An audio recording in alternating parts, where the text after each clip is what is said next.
अपनी पत्नी के साथ ऋषि मार्कंडू ने भगवान शंकर की तपस्या आरंभ कर दी, क्योंकि उन्हें कोई संतान नहीं थी। बात उस समय की है जब जंगल में ऋषि मार्कंडू और उनकी पत्नी रहते थे, जिनका कोई पुत्र नहीं था।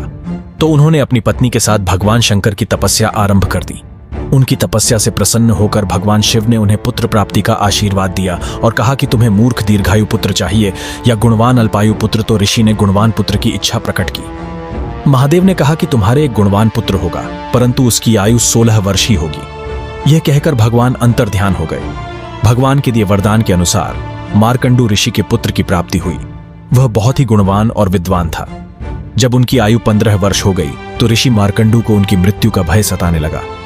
तब अपने पिता को चिंता में देखकर मार्कंडेय ऋषि ने उनसे पूछा कि आप चिंतित क्यों हैं। तो मार्कंडू ऋषि ने सारी कहानी बताई और कहा कि तुम्हें दीर्घायु के लिए महादेव की तपस्या करनी होगी। यह सुन मार्कंडेय ऋषि तपस्या करने के लिए निकल गए। वह समुद्र के तट पर बैठकर एक शिवलिंग का निर्माण किया। वह महादेव की तपस्या आरंभ कर दी। 16 साल पूर्ण होने पर यमराज उनके प्राण हरने आ गए। तब मार्कंडेय ऋषि शिवलिंग से लिपट गए और मंत्र का जाप आरंभ कर दिया। यमराज ने जैसे ही बालक के प्राण हरने के लिए पास का वार किया, तब महादेव विकराल रूप में प्रकट हो गए और यमराज पर अपने पैर से प्रहार किया।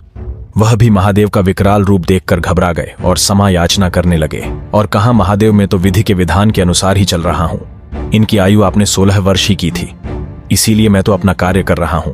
तब महादेव ने अपनी आयु से 5 वर्ष मार्कंडेय ऋषि को दिए और मार्कंडेय ऋषि चिरंजीवी हो गए। मार्कंडेय ऋषि के काल को हराकर कालों के काल महाकाल कहलाए। वह मार्कंडेय ऋषि के द्वारा बोले गए मंत्रों को महामृत्युंजय नाम दिया गया और कहा, जो भी इस मंत्र का उच्चारण करेगा उसकी कभी अकाल मृत्यु नहीं होगी। हर हर महादेव।